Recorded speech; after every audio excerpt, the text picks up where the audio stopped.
fucking face. Okay, just want to check the mic first. Am I good? Get the sound right? This is not comedy hour, I promise. The funny thing is, I used to go to this school, and my class used to sit like in this area here. Yeah, O2. Who's an O2er? Kendra, come here! Kendra, come up. Kendra AG, everybody. Come give me a hug. How long has it been? 2 decades? Come up here.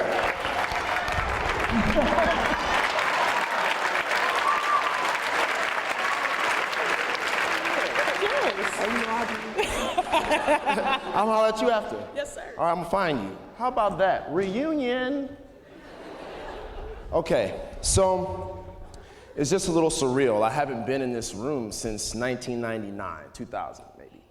So I'm 31. I just turned 31 on January 30th. How about that?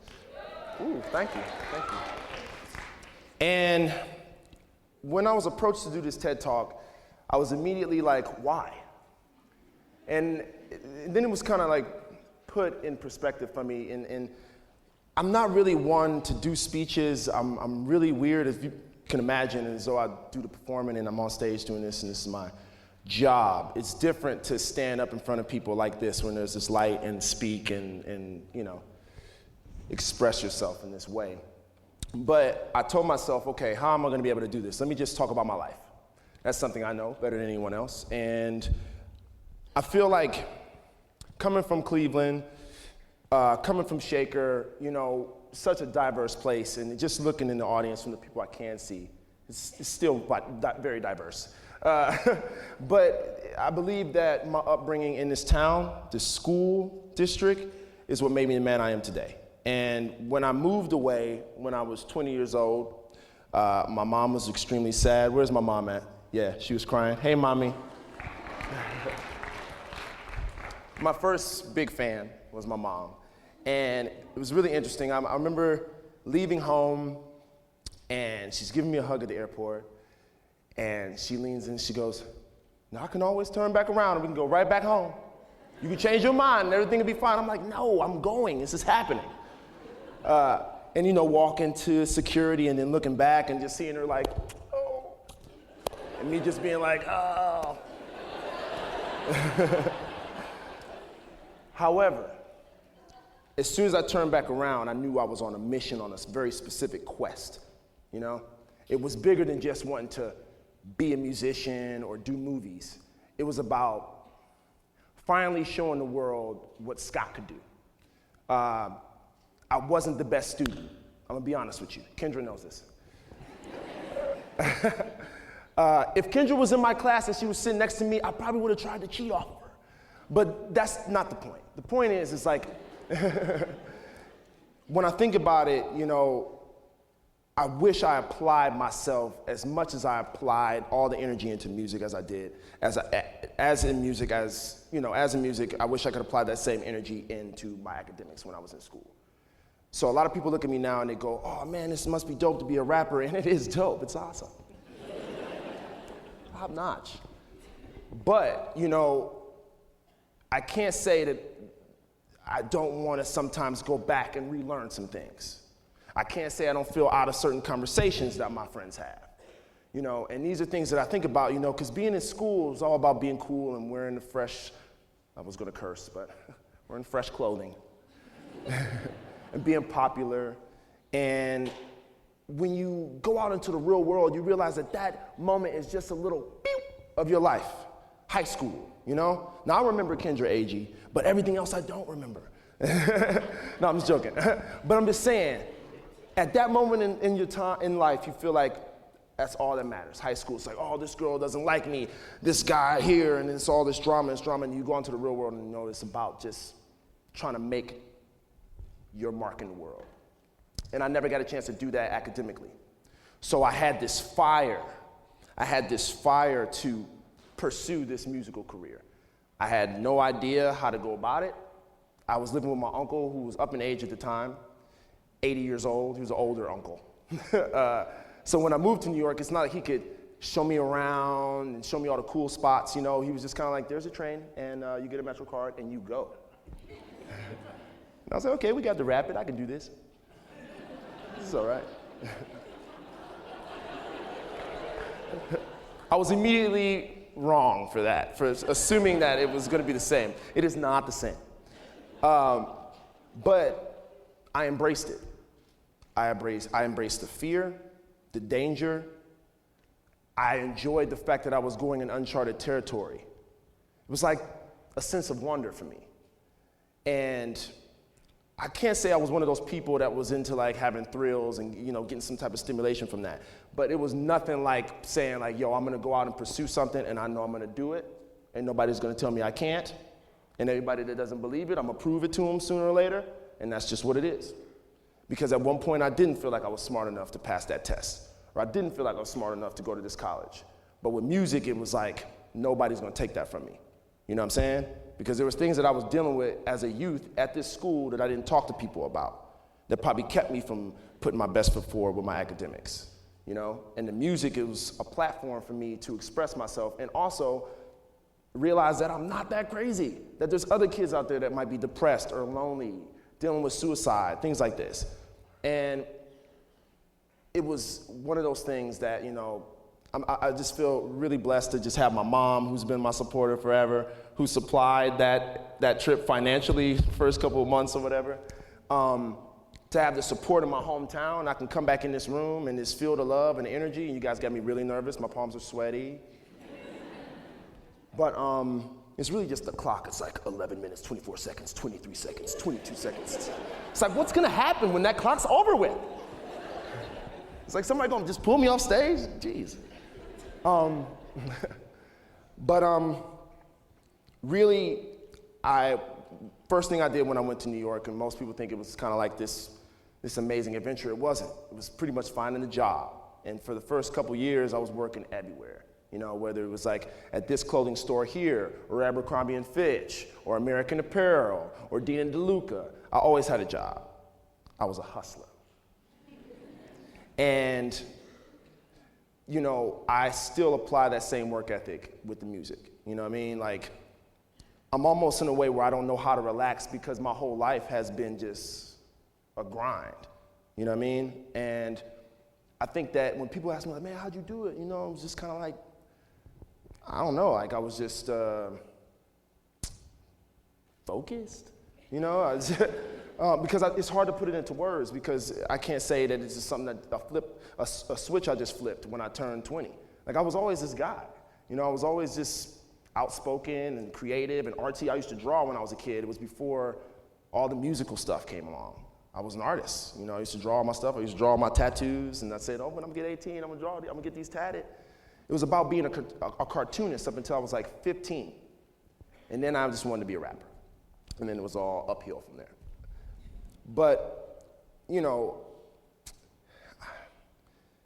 if I could really just give people one piece of advice, and just pass this along, and one thing I want you to take from this, is that like, we are all the commanders of our own destiny.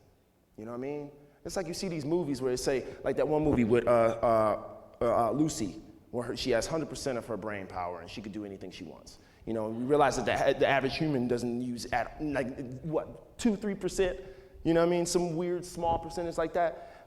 I really just told myself from jump, like, hey man, I'm gonna do this, and I applied the information that I needed to execute that, and in places and at times in my life where I didn't have the answers, I made sure to get the information or surround myself with people that had the information. You know what I mean? You can't hang out with people that ain't doing nothing. How you gonna get money hanging around people that ain't got no money? You know what I'm saying? Like, how you gonna be inspired by people who aren't at least trying to go the same way, at least whether it's music or schooling? Like, I would be inspired by all my friends, because I went to college, I went to University of Toledo for 1 year for film. It sucked, I hated it, it wasn't for me. But my film classes were amazing.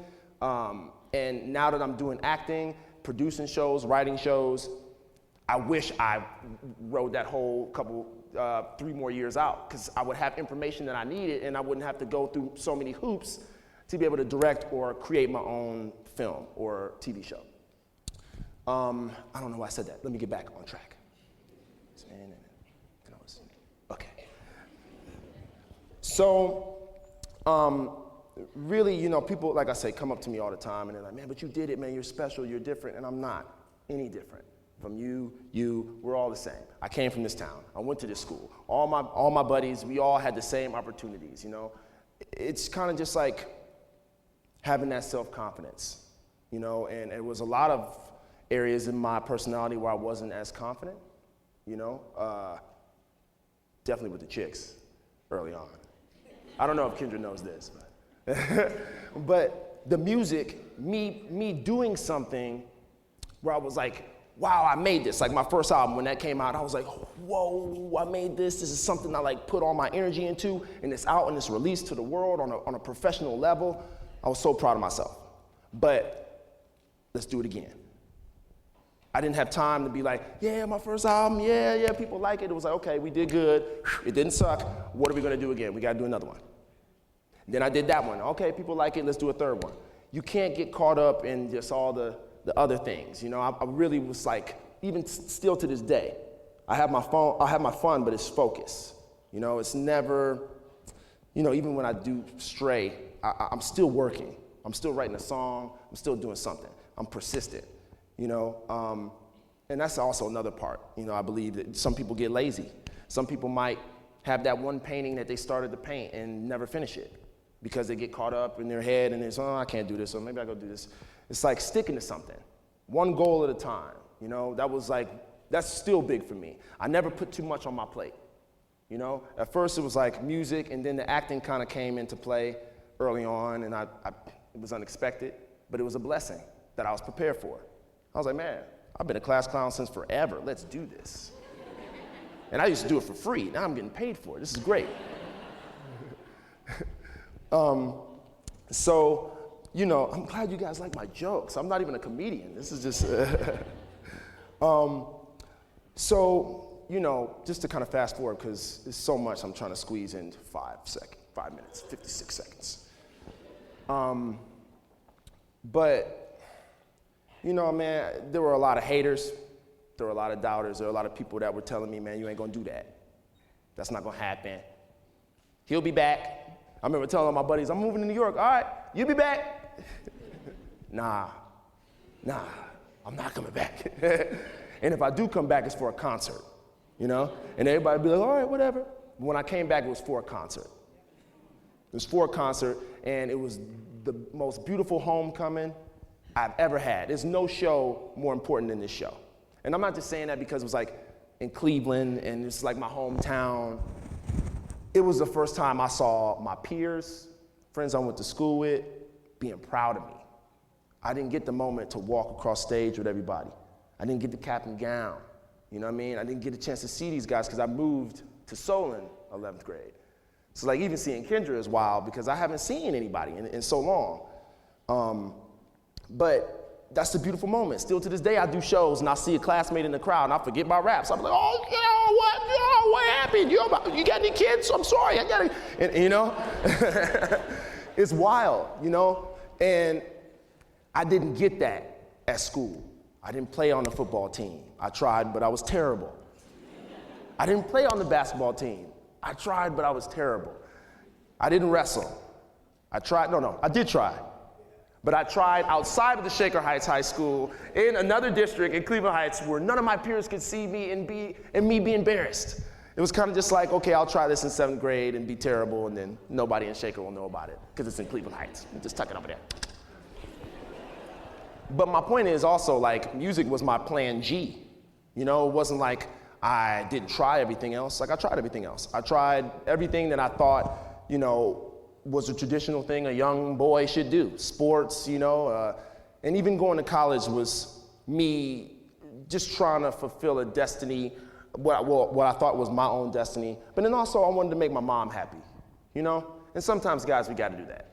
You know, there's a lot of things where we don't want to do stuff, but it's like, man, like, your parents, like, they really have to deal with a lot of our shit. And, you know, it's like, and now I'm at 31, and I'm just like, I had to apologize to my mom about, what, it was like 7 years ago? I was like, Mom, I am sorry. Like, I was a nightmare. But we got money now, so let's just go, like, kick it and, like,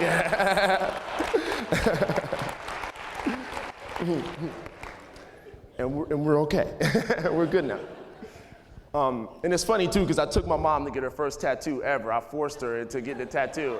And it's so funny, because she, are you embarrassed? I'm sorry. But this is big, because our relationship from the kid I was in high school, it's the best it's ever been. I used to put my mom through hell, but she was my supporter. And that's what parents are there to do, to give you the devil's advocate. Even when, I'm not gonna say every time I told my mom I was moving to New York, she wasn't like, okay. All right? But that was more so like the fear of letting your child go out into the world, more so like the people in the street that are just hating on you and don't want to see you win. Parents care. I got a 4.5-year-old, she'll be 5 in March. She's the apple of my eye. She's my little baby. And she's so funny, because I'm the one that gets emotional when she has to leave, and I kind of just like, when she's leaving, I'm like, I'm gonna miss you, right? And then she's like, yeah. I'm like, you gonna miss daddy? Yeah. I'm like, you can call me and stuff, right? You miss me. And I'm just sad you leaving. She's like, it's okay. We always come back. And I was just like, that's what I'm saying, all that. That's why I'm crying, I'm so emotional. But it was just like beautiful to just see, like me be the parent now. You know what I'm saying? And to see that confidence in my child, and the same confidence I gave my mom, and you gotta just kind of take a back seat and go, okay. Because I literally follow my daughter's lead. Whatever she is telling me to do, I just follow whatever she do. Obviously not in every way, or else I would be broke. But in some ways I do what she asks me to do, or what she tells me to do.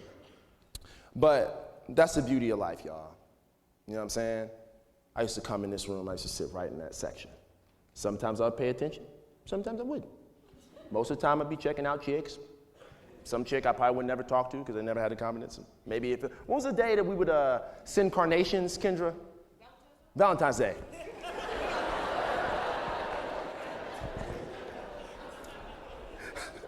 That wasn't a joke. I was the king of sending carnations to chicks that I never talked to. I would be asking my mom for Mom, can I get $5? It's pizza day, I just want to load up on the carbs. And she would just be like, okay, not knowing that I was buying carnations for all these chicks, but thanks for supplying that, Mom. But with 23 seconds left, I just want to let y'all know that life will throw you a shit ton of curveballs. It's scary. But if you believe, man, if you believe, and if you want it, and if you want to work hard enough for it, it can be so. Because there's no difference from me and you. I just really wanted this shit. I wanted it bad. And I didn't want to be a failure. And nobody's a failure in this room. Don't ever think that. We can all win. And that's it.